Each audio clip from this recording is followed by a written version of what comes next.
All right, everybody, welcome back to Horn Takes. We're going to do another edition of Hardwood Horns this morning. Texas earned a spot in the Sweet 16 and a tale of two games over the weekend. Let's get into it. This round one game against Colgate, Texas won that game pretty easily, 81-61. We talked towards the end of Big 12 tournament play. I think in between the Big 12 tournament and heading into the NCAA tournament about how if the Texas guards could get hot shooting, how dangerous of a team they really could be. And boy, were they hot in that game. They couldn't miss a three. It was absolutely ridiculous. Texas, despite all that, despite just shooting lights out in that game from beyond the arc, there were still a couple times late where Colgate sort of was able to cut into some big leads. I think they did it with zone defense. I hope nobody else that Texas plays the rest of the tournament plays zone because I don't think it's not something you see a whole lot of in the Big 12, and it's something that I don't think Texas handled overly well. It didn't absolutely destroy the game for them or cost them the game, obviously, but when Colgate first started moving into the zone defense, that's when they would go on to these little runs and cut into the lead. So ultimately, 81-61 win over Colgate in the first round. They really beat Colgate at their own game. Colgate came into the game as the number one team in the country in 3-point shooting percentage at roughly 41%. And Texas nailed 13 threes on 23 attempts in this game, 56%, almost 57% of their threes they attempted in this game they hit. Jabari Rice led all scorers with 23. He was 7 of 10 from behind the arc, so he had just a really phenomenal game shooting the basketball from beyond the arc.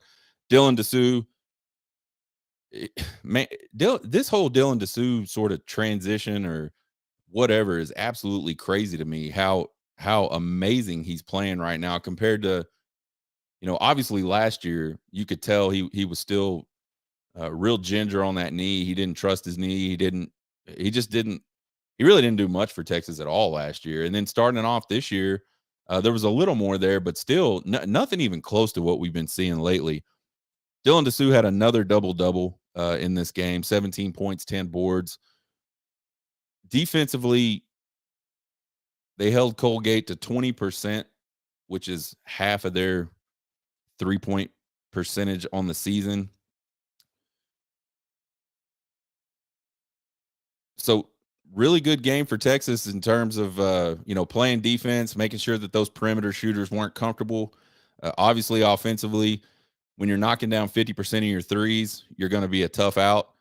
Couple that with Dylan Dessou and all the work he did inside in that game.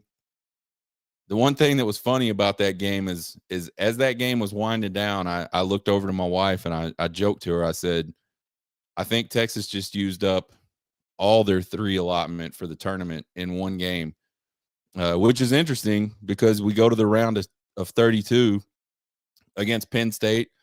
They're coming in really hot to that game.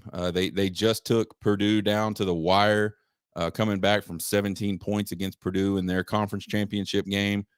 They had a big game against A&M in round one, where they were the team that couldn't miss threes. And then they got a guy, this Pickett guy, who he's a guard, but he really likes to take people and back them down underneath the basket and kind of bully his way into scoring position. Obviously, a lot of times he'll turn and take a shot. Other times he kicks it out, and that's where you get those wide open threes. So coming into this game, I was worried about that. They shot 59% from three against A&M, and even that's lights out, obviously, but on the season they're 39%. So they're one of the top 3-pointing shooting teams in the country. And Texas handled that pretty well. But one thing Texas couldn't do, and I kind of alluded to this to my wife, was we couldn't buy a three in that game. They were 7.5% shooting on 13 attempts from three. But again, that's okay as long as you got Dylan Dessou with a second double-double in as many games. He led all scorers with 28. He had 10 boards. Again, just a like, where did this guy come from moment. And I think most people, he had a really good year as a freshman at Vanderbilt on the rebounding side, which I think we all knew he could do that. But watching him try to score earlier I mean, even and I'm talking like just a few weeks left in the Big 12 schedule, he still just looked everything just looked cumbersome from him. And now I don't know. It's crazy to me. Um, just the it's not development, just the trust he has in his knee, or just the I'm going to go out and do this attitude. I don't know. I wish somebody would ask him the question. I don't know what to pin it on, but thank God for Dylan Dessou so far in this tournament. Without Dylan Dessou, we probably don't win that game against Penn State. Maybe we do. Maybe somebody else steps up. But again, great game for Dessou. Defensively, Texas used Timmy Allen and Dylan Mitchell to kind of neutralize Pickett down low. If you watch the game, you saw when Pickett got matched up on a guard when they would switch, or just fast break type opportunity, and that's who picked him up. He was able to really bully him and make some waves, get to the basket, get fouled, stuff like that. But when Timmy Allen and Dylan Mitchell were on him, it was a totally different story. He really wasn't able to obviously back them down the way he wanted to. And Penn State ultimately only had 24 points in the paint in this game. So I think that made a huge difference. This one got kind of scary at the end if you're a Texas fan. I know at one point Penn State was roaring back. They got the lead. And just it was one of those stretches for Texas where they just could not score. And we've talked about that before this season. There's all these moments in games where Texas just goes an insane amount of time without scoring. And somehow they managed to win most of those games. I don't really understand how. But that was sort of the case again against Penn State. Texas ultimately pulled away, got the 6-point victory late in that game. So congratulations on Texas for moving on to the Sweet 16, something they haven't done in a quite a while. How are they doing it? We talked about some keys coming up to the tournament, what Texas needed to do to make a deep run in this tournament. So let's talk a little bit about that. I said we got to get, number one, Dessou and Bishop got to stay involved offensively. And obviously you got 2 double-doubles for Dylan Dessou, 11 points and 6 boards through 2 games for Bishop. So I'd say they're doing a really good job of meeting that key. I give them an A+ on that one. The other thing, number 2, I talked about was the guards taking opportunities to get to the basket, and let's get some easy buckets in the paint. We saw some of that in the tournament, the Big 12 tournament. And it makes, when your guards can penetrate like they were penetrating in the Big 12 tournament, it makes it really tough defensively, because you can penetrate and score, you can penetrate and dish, you can penetrate and kick. It just gives the defense no out. Like, you can't really cover anything if you can play the ball inside, if you can shoot from the outside, and if your guards can get to the basket, you're a really tough team to defend. We haven't really seen much of that. Obviously, against Colgate, it was a 3-fest. Had 32 points in the paint against Colgate, 40 points in the paint against Penn State, but most of all of that was Dylan Dessou. So not a lot of guard penetration. So I would give them a C+ on that. They actually probably need a worse grade than that, but that's what I'm going to give them. And then the third thing we talked about was defensive intensity. If you can play really tough defense, you make your offense better automatically. And obviously you prevent the other team from being able to score. And that's how you win basketball games, right? And I think, there's a lot of good offensive teams in this tournament, but the teams that continue to win are the teams that play good defense. And I think the defensive intensity has been really good. It's been pesky where it needed to be. It hasn't been as good as it could be, but it's been good. Again, you talked about that Colgate game. They held them to half of their 3-point percentage for the season. 10% less on average for Penn State for 3-pointers. So Penn State shot like 29% against Texas in that game. And they were really able to disrupt Pickett down low, which is a big part of Penn State's offensive game plan. They only have 9 or 10 turnovers in those games, which is pretty good. But we've seen games where Texas has been able to cause a lot more turnovers. So I'll give Texas an A for defensive intensity. And I think if they want to continue into the tournament and they really want to make this historic deep run, they're going to have to work on number two. Those guards are going to have to start looking to get to the basket and get fouled or finish. So the Sweet 16 matchup, again, this is Texas's first trip to the Sweet 16 since 2008. They're taking on number 3 seed Xavier on Friday at 8:45 p.m. I believe that's in Kansas City. The last time these teams met in the tournament was in a Sweet 16 in 2004, and Xavier won that one 79-71. I don't know much about this Xavier team. I have only got a chance to watch them play one time, and it was against Pitt the other day. So I'll just talk a little bit about, what I think about seeing them for one game. I think Nunge, the big 7-footer, Baum, I don't know exactly how to pronounce his name, and Hunter, they all look like real problems to me. Baum is a guy that's averaging like 16 points a game. Hunter had a lot of threes in this game and looked like he could do more than just hit threes. This is a really good three-point shooting team. Kunkel absolutely went off on Pitt. I think at one point he had hit 5 straight threes. Definitely a team that you don't want to leave open and give a lot of space past the arc, because they'll take the shot and again they're good shooters. So I think the one thing that'll help Texas with regards to that is Texas does not play zone. I think it's very rare, I'll say, that Texas plays zone. And again, I'm not a huge basketball guy, but what I feel like I noticed in that game against Pitt was early on when they were just running Pitt out of the arena. Pitt was running a lot of zone, and they were giving up way too many just easy baskets in the paint, way too many wide open looks out on the perimeter. So Pitt was basically for the first half of that game, or excuse me, Xavier was basically for the first half of that game just kind of in a shoot around mode, almost like a warm up. There was not a lot of defensive pressure on them, and I think Texas is going to be the exact opposite of that. Texas is going to man up, and Texas is going to get in their face and really dare them to run by them and not allow all that 3-point shooting mess. Texas helps very well when people do get underneath the basket. So, and I think Pitt was able to get back in that game running more man-to-man as well. So I don't know. The tough part about watching basketball is a lot of times it's about matchups. You definitely can't transitive property in basketball. But the other thing that's tough is just trying to watch a single game. We don't really know what's going to happen against Xavier. I went back and looked at their record and the opponents they played.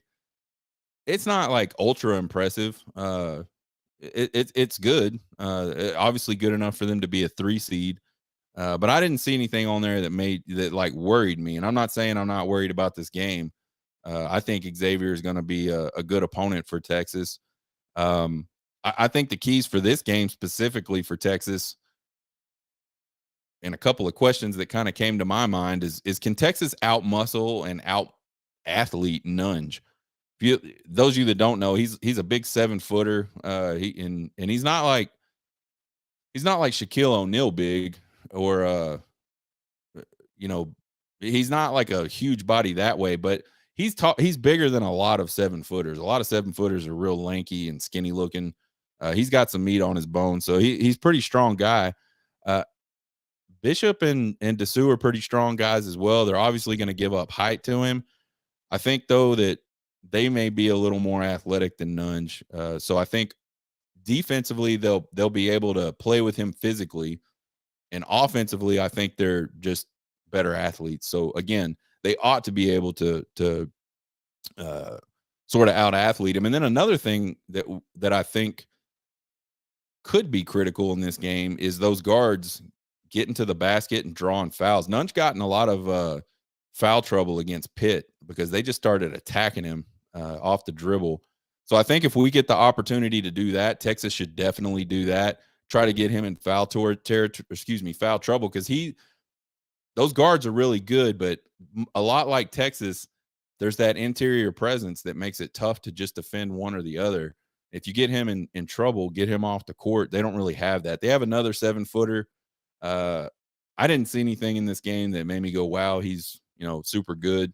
Uh, so I think Nunge is a big key there. And then the other question is, can these guards get back on track shooting? Obviously, the first game was just, couldn't miss on three. The second game, they couldn't make a three. I'll take something right in the middle of just let's be consistent. Let's hit, 25, 30% of our threes. I think that is good enough to beat Xavier. So those are the two things I'll be looking for in this game against Xavier. A couple of weekend one tournament notables. Actually, there's more than a couple. 2-seed Arizona drops the opener to Princeton, who then went on to beat Mizzou and is now in the Sweet 16. So kind of a Cinderella thing for Princeton there. Number 1 seed Purdue drops the opener to Fairleigh Dickinson, who is a team that I have literally never heard of. They went on to lose to FAU yesterday in a reasonably close game. I don't know. I don't know much about the seeding process, and I've kind of talked about this before. I thought Texas kind of got a raw deal on being a number 2. Number 1 seed Kansas, they dropped their round of 32 game to Arkansas in a pretty close game. I got to see sort of the end of that one. And then this one's kind of like the real interesting one. Number 13 Furman beats number 4 seed Virginia on like this crazy late play where Virginia's trying to inbound the ball. They throw it away, and then Furman drops a 3 on them to take the lead. But the other interesting thing about this whole Furman-Virginia deal is Furman got absolutely blasted by San Diego State in the second round game, 23 points. They didn't even belong on the court with them. So that all goes back to matchups in basketball mean everything, and you can't transitive property things. And I said something on the show last time where if you're a high seed in round 1, you are not going to get a better effort out of anybody else the rest of that tournament. And that's what happened. We see it over and over again every single year. Something out of that Arkansas game that was notable was Eric Musselman, and I think that's how you pronounce his name, Muzzleman, whatever, who coincidentally has no muscles at all, climbs up on a table, takes his shirt off, and starts swinging it wildly like he's an Aggie down in College Station.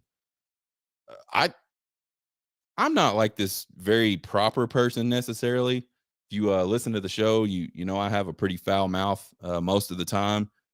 But I thought that was really embarrassing. I don't think I've ever seen a head coach celebrate a win like that. And it was a good win. I mean, they beat a 1 seed.